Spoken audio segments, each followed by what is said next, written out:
The most exciting part of a movie or a video game is the really stressful situation, the really stressful part. And that's the part where you're just like on the edge of your seat and you're having the most fun, right? Imagine a movie or a video game where all the character does is sit down on a couch or, mosey around, eat some snacks, scroll on his phone. How long would you be able to stand that, whether it's a game or a movie? Not very long. It'd be pretty boring and you'd probably give it a 1 out of 10 stars, right? And so it's weird that when we live our life, we try to avoid, the stressful situations. Like those, we consider those to be the worst parts of our lives, and the easygoing, chill, relaxing, moseying around, sleeping and eating snacks on the couch and watching movies, the best part of our lives. And the reason is because we take life too seriously.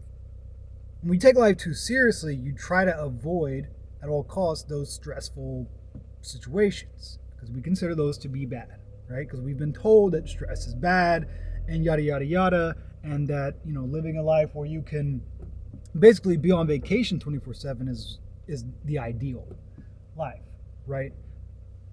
So you come to realize that when you stop taking life too seriously, that those stressful situations are actually where life happens, okay? And so life becomes a lot more fun and a lot easier when you start to view it as a video game. I mean, life kind of is a game. I mean, it really is just a game. Like, you remember going to Gaddyland, and what did you do? You would play these games, and the better you did, you would win more tickets, and depending on the tickets that you won would depend on what kind of prize you could get, okay? And we all know the prizes were ridiculous, okay? Because it was like you could win 50,000 tickets and that might get you a yo-yo or something. Okay, well, life is very similar, especially with inflation, especially with taxes, okay? And you can sit there and you can complain all you want about how inflation, the economy, and taxes, but it doesn't change the fact. It doesn't change the game. And so your best bet is to view it as a game rather than pointing fingers and blaming and saying this is too hard, too difficult, and it's all these things are outside of my control. It's a lot more fun and easier just to realize the game that you're playing and to start playing it. And a funny thing happens that when you view it as a game, it becomes pretty fun and it becomes a lot easier. Now, this doesn't mean everything's going to be easy 24/7, but that's okay because as we just noted earlier, when things get stressful, that's when the game gets really fun. Okay, and I know it's hard to see that when you're going through a stressful situation, but that's because you are in it too much. When you're playing a game, a lot of video games are third-person perspective. And even if they're not, you're sitting outside of the TV controlling a character. And so you're so far out of it that it doesn't affect you, right?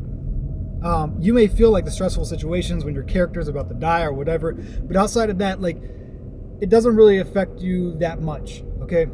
But the problem with life is we are literally inside of it. We are inside of our own body. We don't watch ourselves from a third-person perspective. The funny thing about life is that you literally level up as you face more challenges. That's how you become a better, stronger person. And a lot of times, yes, it sucks because these things do the opposite of what you're trying to do. For example, if you're trying to get stronger, you go to the gym, but it can make you feel weak because you might think that you can lift 100 pounds, you go to the gym, you find out you can only lift 30. But the ironic thing is, by going, you're literally getting stronger even though it's making you feel weaker. Same thing with studying. Maybe you want to get better at math.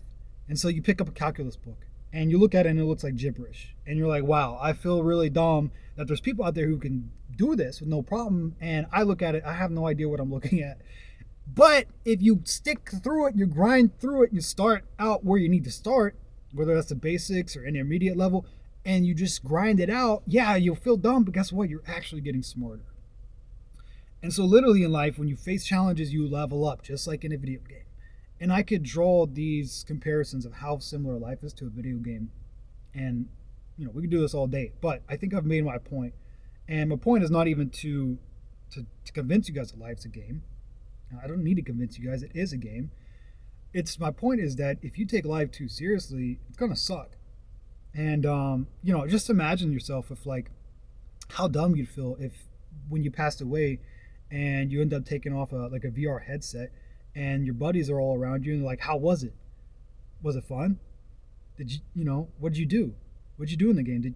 What did you accomplish? Did you slay the dragon? Did you have fun? And I know there's not dragons in our world, but I'm talking metaphorically by the dragon being whatever your kind of fear is, whatever the big challenge is that you want to do, but you're scared because you're scared to fail or scared of whatever. How ridiculous would that be in a video game if you and your friends bought a brand new game that just came out, and your friends asked you like, "Yo, did you have the game is awesome? Like, what level are you on? Did you have fun playing it?" And yada yada yada, and you're like, "No, I didn't because I'm scared to lose." How ridiculous like would that be? If your friends just ask you like, "Yo, man, how like the game's awesome, ain't it?" And you're like, "Yeah, I haven't played it yet because I'm afraid." They would give you a really funny look. And so just imagine the same thing happening when you pass away and you take off your VR headset and all your loved ones and your friends are around you and they're like, "Man, how was it? Did you have fun?" And how dumb are you going to feel whenever you played it safe because you were scared and you were scared to take risks and you were taking it too seriously? So the last thing I'm going to say is something that Casey Neistat said that I will never forget, which is the most dangerous thing you can do is to play it safe.